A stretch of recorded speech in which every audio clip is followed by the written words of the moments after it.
ও মাই god, রাজধানীতে আবারও নিরাপত্তা জোরদার করা হয়েছে।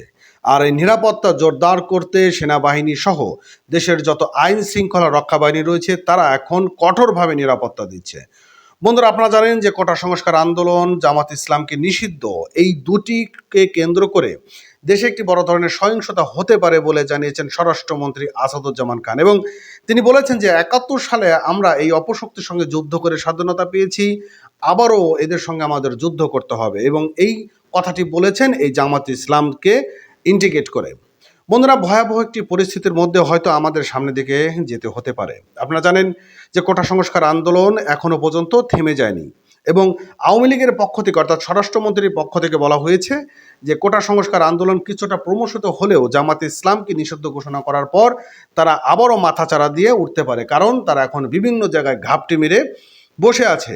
তারা নাশকতার জন্য যখন তখন প্রস্তুত রয়েছে। এবং তিনি বলেছেন যে কোটা সংস্কার আন্দোলন কিছুটা প্রমোশিত, তবে এটি আবার যে কোনো মুহূর্তে ফুলে ফেঁপে উঠতে পারে। তো সব কিছু মিলে ঢাকা শহরকে নিরাপত্তার জন্য এই সেনা প্রশাসনকে আবারও তৎপর হতে হবে। এবং ডিএমপি কমিশনার থেকে বলা হয়েছে তারা কয়েকটি স্তরে নিরাপত্তা দিচ্ছেন এবং এই সকল স্তরে নিরাপত্তা কঠিনভাবে দেওয়া হচ্ছে যাতে কোনো ধরনের সহিংসতা না হতে পারে।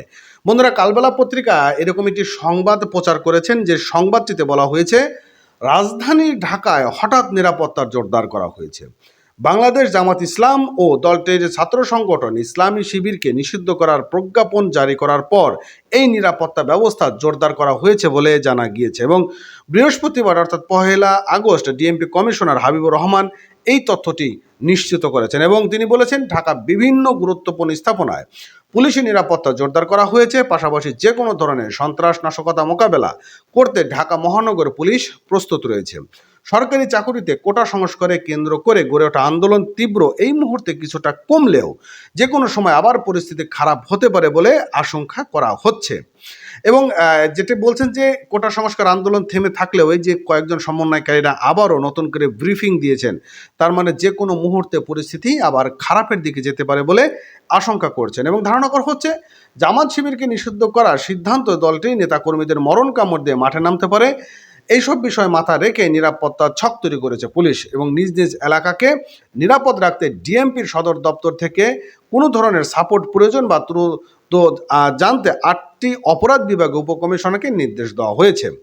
এদিকে জামাত শিবির কোনো ধরনের সহিংসতা করলে তা দমনের সক্ষমতা সরকারের রয়েছে বলে হুঁশিয়ারি দিয়েছেন স্বরাষ্ট্রমন্ত্রী আসাদুজ্জামান খান। এবং তিনি বলেছেন যে এই সংগঠন নিষিদ্ধ সত্তা হিসেবে ঘোষিত করে প্রজ্ঞাপন জারি করা আগেই সাংবাদিকদের সকল আলাপকালে মন্ত্রী এই হুঁশিয়ারি দেন এবং তিনি বলেছেন আমরা যুদ্ধ করে এদের স্বাধীনতা করেছি, ওদের বিরুদ্ধে আমরা সেই ৭১ সালে যুদ্ধ করেছি, সুতরাং এদের দমন করতে আমাদের সক্ষমতা রয়েছে বলে তিনি জানিয়েছেন। অর্থাৎ সামনের পরিস্থিতি আমাদের জন্য খুব একটা সুখকর নয়।